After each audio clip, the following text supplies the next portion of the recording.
Elvis walked into a car dealership alone, and the salesman told him he couldn't afford what he was looking at. He left with 7 cars. It was a Thursday evening in December of 1974, and the Memphis Cadillac dealership on Elvis Presley Boulevard in Memphis was 45 minutes from closing. The showroom floor was bright under fluorescent lights. The cars arranged at precise angles on the polished concrete, each one catching the light in the particular way that expensive things catch light when they have been positioned carefully by people who understand that the first impression is the only impression that matters. Outside, the temperature had dropped into the low 30s.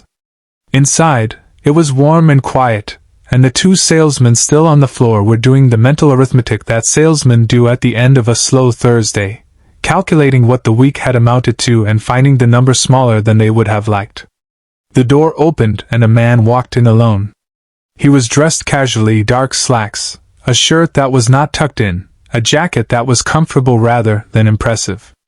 His hair was dark, and his sideburns were long in the style of the era, and he moved through the door with the unhurried quality of a person who had nowhere particular to be and no particular schedule pressing on them. He was 39 years old, though he looked somewhat older than that. The years had settled into his face in ways they settle into the faces of people who have spent a long time living at a pace the body was not entirely designed for. The 2 salesmen on the floor exchanged a brief look of the kind that people who work together exchange when a judgment needs to be made quickly. One of them, a man named Dale Sears, who had been selling cars for 11 years and considered himself an excellent reader of customers, took in the new arrival in approximately 4 seconds. Casual clothes, no companion, no appointment. Walking in off the street 45 minutes before closing on a Thursday, his internal calcula, because he wanted to help, but because 11 years of selling cars had given him a proprietary feeling about the showroom floor, and he had decided that Terry was spending too much time on a customer who was not going to produce a sale. He inserted himself into the conversation with the practiced ease of a man who had done it many times, shaking Elvis's hand, asking what he was looking for, and then in the space of about 90 seconds, steering the conversation in a direction that was not exactly impolite, but was not exactly respectful either. He mentioned price. He mentioned it early, and he mentioned it in a way that was designed to test rather than inform. The way salesmen sometimes do when they have already decided that a customer cannot afford what they are looking at, and want to move them towards something more appropriate before too much time is wasted. He gestured toward the less expensive end of the floor. He said something about a particular model that had very competitive financing available. His voice had the particular quality of professional kindness that is deployed when someone has already been sorted into a category and is being handled accordingly. Warm enough to avoid offense, firm enough to communicate direction. Elvis looked at him for a moment. He said he wasn't interested in financing. Dale nodded in the way that people nod when they have heard something they do not entirely believe. He said that was fine, of course, and continued his gentle redirection toward the more affordable section of the showroom. His tone pleasant and professional, his meaning unmistakable. This end of the floor, these cars for a man like you. What Dale did not know, what he had failed to determine in his 4-second assessment at the door, was that he was talking to Elvis Presley. The sideburns had registered but not connected. The face had not clicked.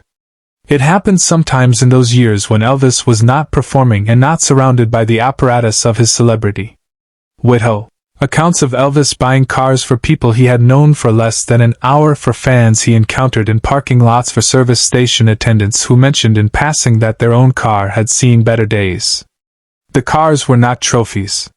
They were expressions of something. Generosity certainly, but also a kind of joy in the giving itself. The pleasure of being in a position to hand someone something they wanted and doing it without requiring them to ask twice. He had walked into the Memphis Cadillac dealership on that Thursday evening with no fixed plan and no fixed limit. He had walked in, as he sometimes did, simply to see what was there. He let Dale finish his gentle redirection. He listened to the full speech about the competitive financing and the very sensible options at the more accessible end of the showroom. Then he looked at Dale and asked him to bring out the sales manager. Dale paused. He asked if there was a problem. Elvis said there was no problem.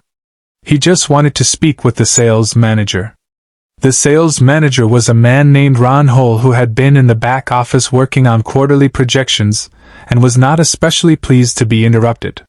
He came out to the floor with the slightly braced expression of a man expecting a complaint, saw the casually dressed customer waiting for him, and began mentally composing the kind of measured diplomatic response that sales managers keep ready for difficult situations. Elvis shook his hand and said he wanted to buy some cars. Ron said, "Certainly, what did he have in mind?" Elvis looked around the showroom.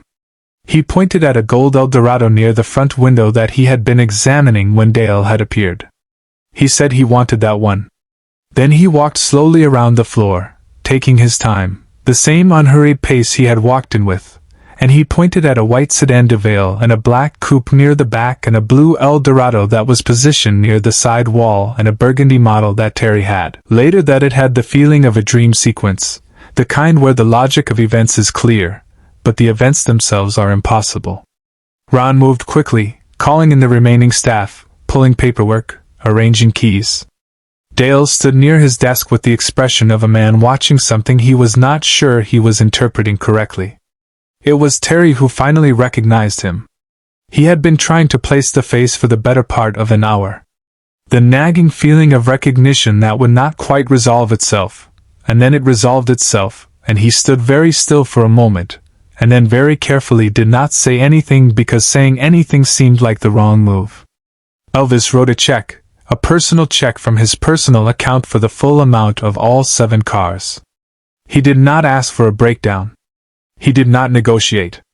He wrote it standing at the sales desk with a pen someone had handed him in the same unhurried way he had moved through the entire evening, as though the number he was writing required no more consideration than any other number, which for him at that point in his life, it genuinely did not.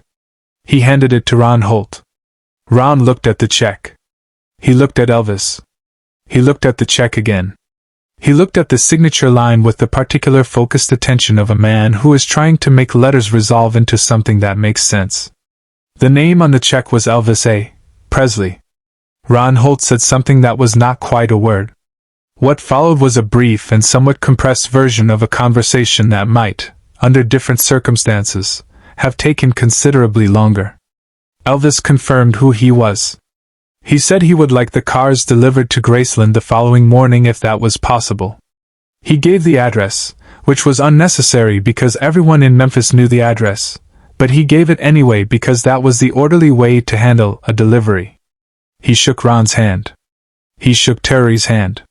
He nodded at Dale, who was to a cousin who had recently moved back to Memphis and whose circumstances were modest enough that a car represented a genuine change in the practical texture of daily life. The remaining 3 he distributed over the following days to people in his circle who had either mentioned wanting a new car or who Elvis had simply decided should have one for reasons that he did not always explain and that the recipients did not always understand until later when they had time to think about it, and realized that he had been paying attention to things they had not known he was paying attention to. Dale Sears left the Memphis Cadillac dealership 4 months after that Thursday evening.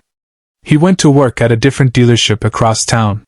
He was by most accounts a competent salesman, and he continued to do well in the profession for many years. But the people who had been on the floor that evening said that something had shifted in him after that night.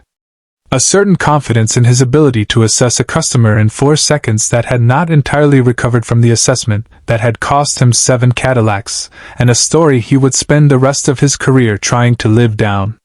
Terry was promoted to senior salesman the following spring. Ron Holt, when asked about it in later years, said it was the single largest single customer transaction in the history of that dealership.